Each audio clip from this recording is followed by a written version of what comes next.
Je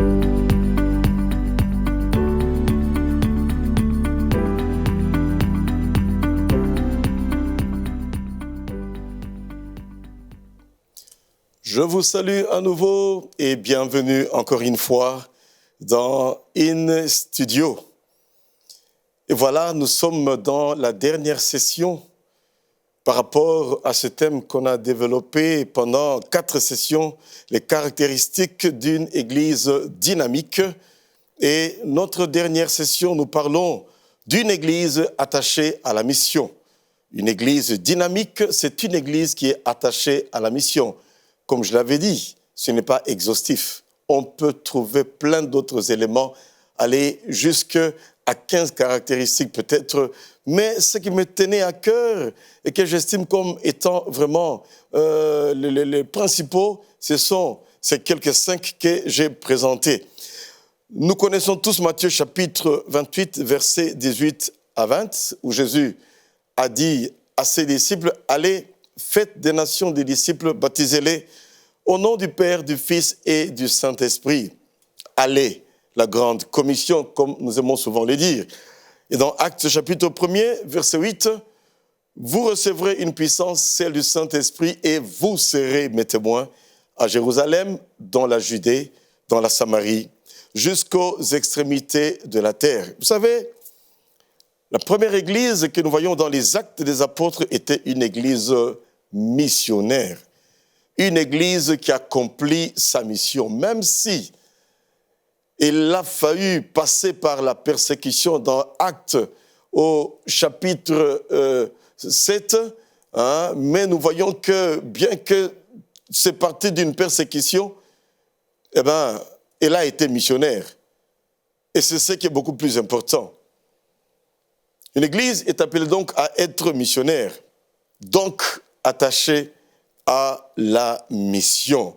J'aime la mission parce que nous sommes sauvés pour servir. J'aime la mission parce que la mission, c'est obéir à l'ordre du Seigneur. J'aime la mission parce que je sais que tout chrétien est missionnaire d'une manière ou d'une autre.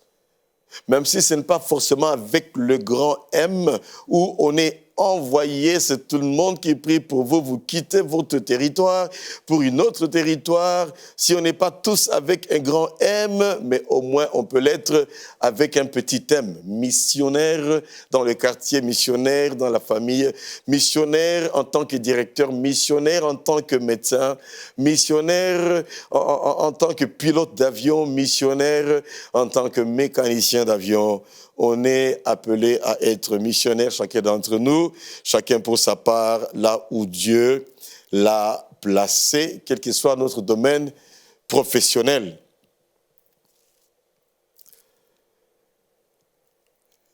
Une église parfaite n'existe pas. Il y aura toujours des petits bobos dans les églises. Mais ceci ne doit pas empêcher une église à être missionnaire. Une église richissime n'existe pas. Aucune église ne peut dire, écoutez, nous sommes tellement riches, c'est pour cela que nous faisons la mission. Non. La mission se fait avec les moyens qu'on a reçus de la part de Dieu. Personne et aucune église ne peut trouver des raisons de ne pas être missionnaire parce que c'est un ordre qui est donné. Et à un ordre, on ne peut que répondre positivement. Ne pas obtempérer à un ordre, c'est de l'insubordination. Et nous savons que l'insubordination ne fût-ce que dans une maison. Quand papa dit à l'enfant, va maintenant à l'alimentation, achète-moi du sucre, c'est une mission qui lui est donnée, va, achète-moi du sucre. Si l'enfant dit, papa, je suis fatigué, quand l'enfant dit cela, papa dira quoi? L'enfant n'est pas soumis. Si papa dit à l'enfant, ramasse les papiers que tu as fait tomber par terre, essuie bien la table, et que l'enfant ne le fasse pas, c'est de l'insubordination. Et si déjà l'insubordination est punie partout, dans l'armée, dans les milieux professionnels, en famille, eh bien, il faut se dire que on n'aura pas de fleurs auprès du Seigneur pour l'insubordination à ne pas accomplir la mission. Donc, que faire donc? Exercer la mission, obéir à l'ordre du Seigneur. Surtout qu'il nous donne les moyens. Il nous a donné le Saint-Esprit bien-aimé pour être avec nous tous les jours, nous communiquer cette force, ces ailes, de pouvoir prier, de nous lever et d'aller pour parler de lui, quelles que soient les intempéries. Quand on dit que c'est le jour de sortie pour aller évangéliser, on sort. Oh, j'oublierai pas lorsque on avait une mission particulière avec un papa dans l'église où je m'étais converti il y a 3 décennies, comme je l'avais dit. Eh ben, on allait au marché, dans le marché, chaque samedi, hein, j'étais sur la table à vendre les Bibles et d'autres traités bibliques. Et lui était en train d'accrocher les gens avec des traités, leur parler de Jésus, les inviter. Et même des fois, c'était en hiver. Alors là, à un moment, c'est moi qui venais à la table, c'est lui qui allait parler. Puis c'est lui qui vient à la table, c'est moi qui allais parler. C'est avec beaucoup de joie qu'on a eu à faire cela pendant toute une année. Quel plaisir, quelle joie que de pouvoir accomplir la mission du Seigneur pour gagner les âmes au Seigneur. Quelquefois, on veut que lorsqu'on va parler, que tout de suite, tout le monde puisse croire en nous. Non. L'essentiel, c'est d'obéir, parce que la Bible dit que l'un sème, l'autre arrose, et c'est Dieu qui fait croître. Il y a eu des âmes qu'on a gagnées facilement au Seigneur parce qu'il y a des gens qui ont sémé la parole de Dieu. Il y a des gens qui ont arrosé cette parole. Et nous, on a eu à les gagner au Seigneur avec une certaine facilité. Tout comme il y a eu des âmes auprès desquelles on a eu à s'aimer la parole de Dieu. D'autres ont arrosé. Et finalement, il y a eu d'autres personnes qui ont eu à pouvoir les amener au Seigneur. Le plus important, c'est l'obéissance au Seigneur. Et l'obéissance vaut mieux que les sacrifices, dit la parole de Dieu. Donc c'est par obéissance que nous faisons la mission. Et parce que nous aimons le Seigneur, nous obéissons. Si nous aimons Dieu, obéissons au Seigneur. On ne peut prétendre aimer Dieu et ne pas obéir à Dieu. C'est quelque part une contradiction. J'aime mon papa, j'obéis à mon papa. J'aime mon Dieu, j'obéis à mon Dieu. La première église était croissante à cause de la mission. La mission, c'est vivre Christ. La mission, c'est refléter Christ. Et enfin, la mission, c'est prêcher Christ. La mission, c'est de ne pas aller prêcher la prospérité, ce n'est pas la mission. Aller prêcher la guérison, ce n'est pas ça d'abord la mission.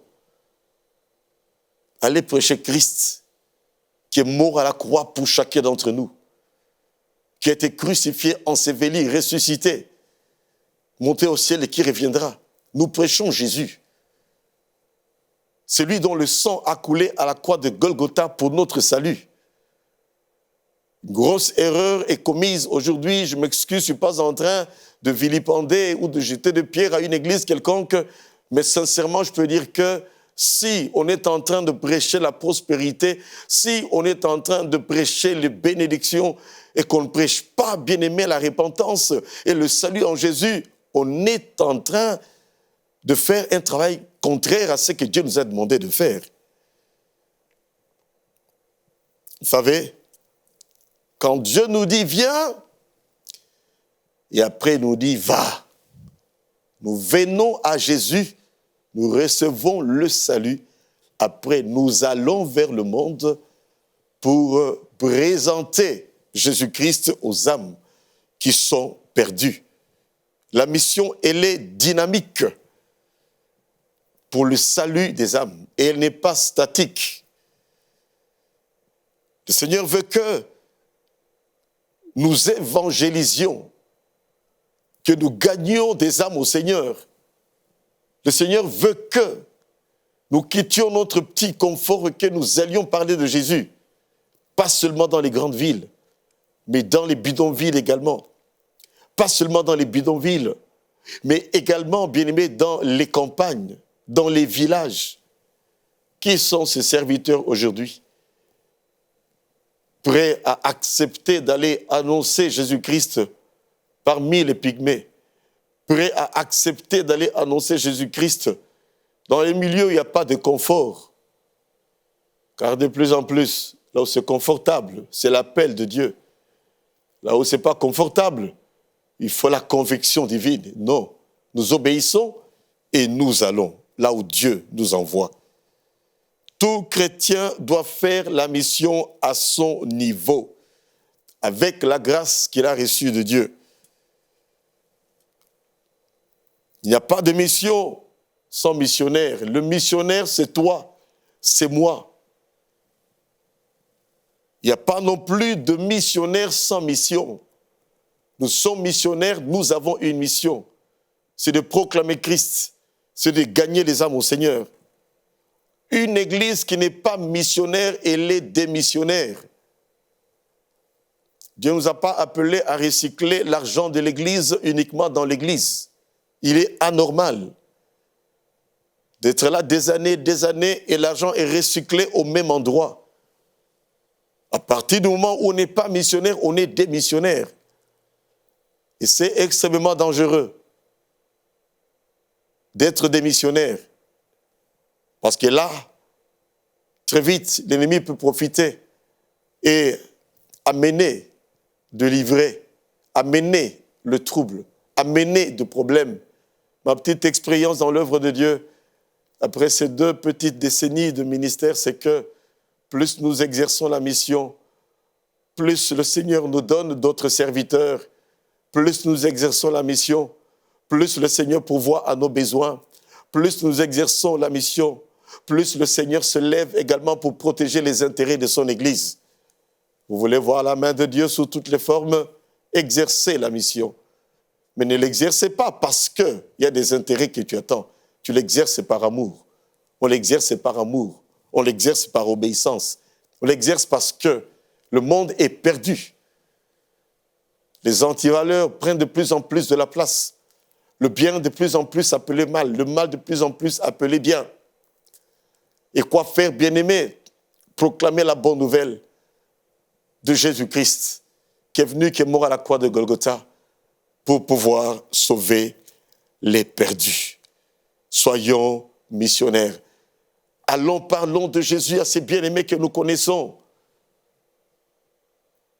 Dites-leur, je viens te visiter, j'ai une bonne nouvelle pour toi.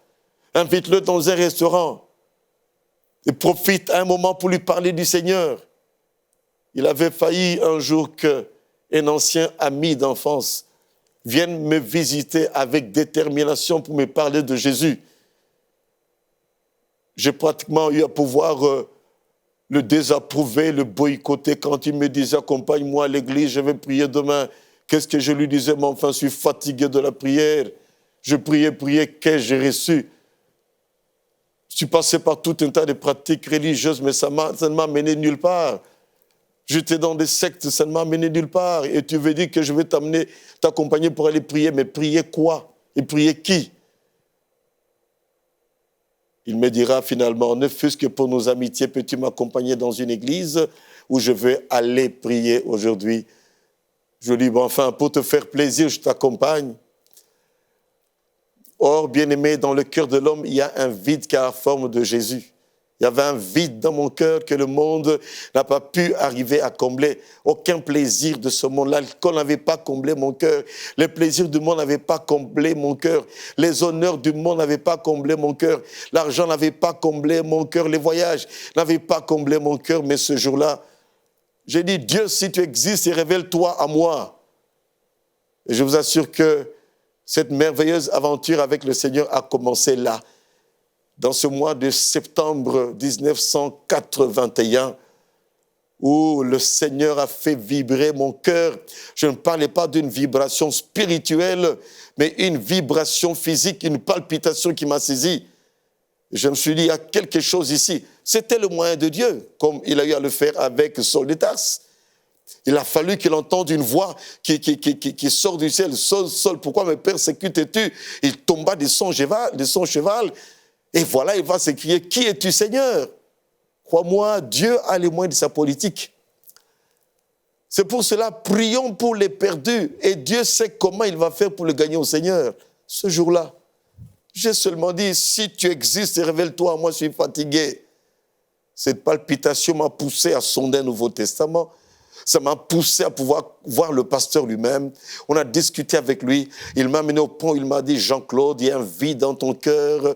Eh bien, tu as senti ces palpitations. Ce n'est qu'une interpellation du Seigneur. Maintenant, il faut que tu donnes ta vie à Jésus. Lui seul peut combler ton cœur. J'étais comme coincé au mur et j'ai accepté de faire cette prière de repentance et d'acceptation de Jésus. Je peux vous assurer, vous qui me suivez, que ce jour-là, directement après cette prière, alors qu'il me posait la question, dites-moi Jean-Claude, où est Jésus à cet instant? Je l'ai regardé droit dans les yeux, je lui dis, pasteur, il est dans mon cœur. J'ai failli l'embrasser, je me suis retenu. Il a prié pour moi. Et directement, je commençais à témoigner. 10 minutes après, j'étais dans la réunion du groupe de jeunes qui avait lieu ce jour-là, un jeudi, à 19h45. Je témoignais de Jésus qui est entré dans mon cœur. Et voilà, on était emballés à parler de Jésus partout. À temps et à contre-temps. Et par la grâce de Dieu, on continue à le faire pour gagner des âmes au Seigneur. Alléluia. Une église donc qui n'est pas missionnaire est démissionnaire. Une église est appelée à être une station missionnaire. Quelqu'un avait dit que si l'église n'est plus une station missionnaire, elle devient une mission stationnaire. Et lorsqu'une église devient une mission stationnaire, cela veut dire que les gens viennent et ils partent ailleurs. Alors qu'ils devraient venir accepter Jésus et aller parler de Jésus. Les gens vont passer, mais ne vont pas y rester, parce que la mission ne se fait pas. L'église ne doit pas être inactive, ne doit pas être passive, elle doit être active. Il y a beaucoup de joie à témoigner de Jésus, à présenter Jésus aux perdus, à présenter le salut aux perdus, afin qu'ils puissent être également le Sauveur et le Seigneur de ces perdus que nous rencontrons et qu'il y a encore dans nos familles élargies ou même restreintes. Une église dynamique, c'est une église qui est missionnaire. Dans Acte 2, verset 41, Pierre, rempli du Saint-Esprit, prêche 3000 âmes qui viennent à Jésus. Vous vous rendez compte? 3000 âmes en 15 minutes. Par la puissance du Saint-Esprit, comme on avait dit. Sa mission était de parler, de prêcher. Sa mission le conduira après à aller chez Corneille, comme on avait vu. Dans Actes chapitre 4, verset 4, après la guérison du boiteux, Pierre a parlé encore. Et on dit que beaucoup ont cru au Seigneur et le nombre de disciples passa à 5000. Donc, finalement, de 3000 à 5000. Dans Acte 2, verset 47. Alors que l'Église persévérait dans la prière, dans les enseignements de la parole de Dieu, dans la fraction de pain, dans la communion fraternelle, la Bible dit que le Seigneur ajoutait chaque jour à l'Église ceux qui étaient sauvés. Croissance à cause de la mission. Après la mort d'Ananias et Saphira dans Actes chapitre 5 au verset 14, cette discipline qui avait été exercée du fait que Ananias et Saphira s'étaient pratiquement moqués de Dieu et des apôtres en cherchant à venir les tromper, on dit que la crainte s'est emparée de tous. Et le nombre de croyants augmenta encore une fois. J'aime Dieu parce que Dieu, c'est le Dieu de la croissance.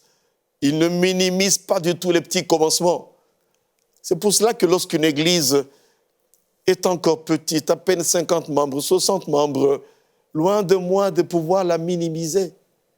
Parce que je sais que le Dieu qui est à la base de cette église a la capacité de pouvoir la développer rapidement ou lentement, tout dépend de lui. J'ai vu des églises qui ont commencé et en moins de 2 ans, ils ont atteint plus de 1000 membres. J'en connais également qui ont commencé à peine 150 personnes. Après 20 ans, ils ont atteint presque 1700 personnes. J'en connais également qui, après 10 ans, ont pu atteindre jusque dans les 10 000 membres. Ce n'est pas une affaire de comparaison, non. Dieu n'est pas dans les esprits de comparaison.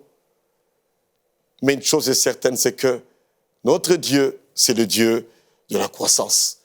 Quand on a la foi et qu'on le sert de tout son cœur et qu'on fait de son mieux pour annoncer Christ, Dieu agira. Il gagnera des âmes au Seigneur. Et des fois, on peut se dire, mais rien ne s'est passé. Non, ce n'est pas que rien ne s'est passé. Dieu est à l'œuvre.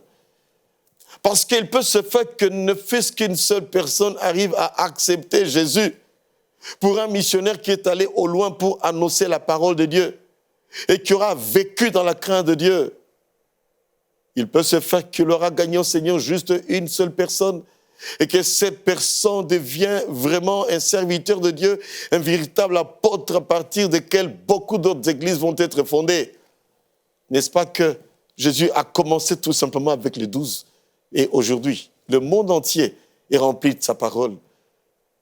Et la Bible dit clairement, dans Matthieu chapitre 24 au verset 14, que cette bonne nouvelle sera prêchée partout. Et alors viendra la fin. Or, aujourd'hui, cette bonne nouvelle est annoncée partout, à partir de l'Internet et des satellites. Même les pays qui se disaient athées, même les milieux qui étaient non atteints, on peut les atteindre. Tout ça pour dire que quand on veut faire la mission, Dieu a la capacité de donner la logistique nécessaire. Et c'est ainsi que les satellites ne sont que de logistique que Dieu met à notre disposition parce que c'est lui qui a donné de la connaissance à l'homme pour développer cette technologie d'utiliser des satellites et que nous puissions avec cela arriver à atteindre le monde entier et gagner les âmes. Soyons missionnaires et Dieu est celui qui veut nous utiliser dans son œuvre, toi, moi et quiconque se dit chrétien. Dans Actes des Apôtres, chapitre 8, versets 5 à 12, nous voyons que lorsque Philippe est descendu en Samarie, hommes et femmes en Samarie se convertirent à Jésus-Christ. Dans Actes chapitre 8, au verset 25, nous voyons que après avoir prié à Samarie pour les disciples qui reçoivent le Saint-Esprit, Pierre et Jean ont remonté à Jérusalem en évangélisant divers villages. Ils ne se sont pas dit, bon, on a fini la mission, là en Samarie, maintenant prenons la ligne directe, sans escale, jusqu'à Jérusalem. Non. Ils sont rentrés à Jérusalem en évangélisant les villages petit à petit. N'est-ce pas beau de voir que le Gadarénéen qui avait été délivré, cet homme a voulu rester avec Jésus. Jésus lui a dit, va dire dans ton village ce que tu as vécu. Mais qu'est-ce que la Bible dit après? Cet homme ne s'est pas limité dans son village, il est allé dans toute la Décapole, dans les 10 villes bien-aimées, et aller y annoncer Christ, comme pour dire que quand on est rempli d'un esprit de mission, quand on a vraiment l'esprit missionnaire, on ne va pas se limiter où qu'on aille. Chaque occasion que l'on a, toute opportunité que l'on a, on apporte Christ. Il y a beaucoup de joie à donner qu'à recevoir, n'est-ce pas? Selon Actes des Apôtres, chapitre 20, verset 35. De même, il y a beaucoup de joie à communiquer Jésus, à parler de Jésus-Christ. Une joie ineffable, comme j'aime bien le dire, de parler du Seigneur. Oh, vous savez, quand on a parlé du Seigneur, il y a une joie indescriptible. Et du reste, n'est-ce pas que lorsqu'on doit parler du Seigneur, lorsqu'on doit prêcher, lorsqu'on doit l'évangéliser, même si on doit manger, mais quelque part, on ne mange pas comme il faut parce qu'il y a un message à délivrer. Il y a un message à communiquer. Il y a des âmes à sauver. On est dans la présence de Dieu, même si on peut prendre un petit rien qu'on va grignoter juste pour avoir un peu de force. Mais le fardeau est là comme une femme enceinte qui doit absolument accoucher et qui n'attend que ce moment-là pour pouvoir accoucher. Oui, que nous ayons ce fardeau pour amener des âmes au Seigneur, parler de Jésus. Le monde actuellement est comme envahi, bien-aimé, par un feu de forêt. Le monde actuellement est comme inondé, bien-aimé, par des pluies diluviennes. Et l'homme a besoin du secours.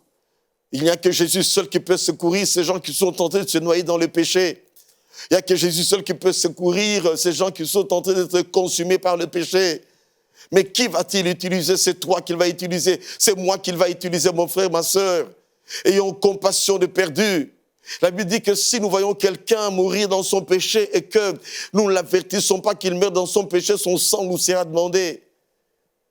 Mais si nous l'avons prévenu, nous l'avons avisé, nous l'avons parlé de Jésus et qu'il meurt dans son péché, son sang retombera sur lui-même. Alors que faire, bien-aimés? Exerçons la mission, parlons du Seigneur, évangélisons, n'écajolons pas les âmes, parlons-leur de Jésus qui sauve, qui délivre de la fournaise de ce monde. Dans Actes chapitre 13, nous voyons comment est-ce que le premier envoi missionnaire va se faire dans Actes 13, verset 1er. Là, à Antioche, premier envoi missionnaire, puis il y aura plus tard, deuxième départ missionnaire de Paul, troisième voyage missionnaire, quatrième voyage missionnaire. Et j'ai bien voulu relever au chapitre 24 que Paul a eu à parler devant Félix, à parler de Jésus. Paul a parlé au chapitre 25 également des Actes à Festus. Et au chapitre 26, Paul a parlé devant Agrippa, au point que Agrippa va s'agiter et lui dire ceci. Au verset 28 et 29, « Paul, bientôt tu vas me demander de pouvoir devenir chrétien comme toi. » Qu'est-ce que Paul a répondu? « Excellent Agrippa, que ce soit bientôt ou tard, qu'il plaise à Dieu que non seulement toi, mais tous ceux qui sont avec toi également, vous deveniez chrétiens, à l'exception, vous deveniez comme moi, à l'exception de mes chaînes. » Donc Paul soupirait de voir même que ces gens qui le jugeaient, qui le condamnaient, qui puissent également venir au Seigneur. Bien-aimés, devons avoir ce fardeau pour le salut des âmes. Ce fardeau pour le salut des âmes. Même dans des situations très très compliquées, le Saint-Esprit nous donnera les paroles à utiliser, comme ce fut le cas de Paul devant Agrippa. Une église dynamique, c'est une église qui est attachée à la mission. Merci d'avoir eu à nous suivre pendant ces 5 sessions. Que Dieu vous bénisse et à la prochaine occasion. Merci.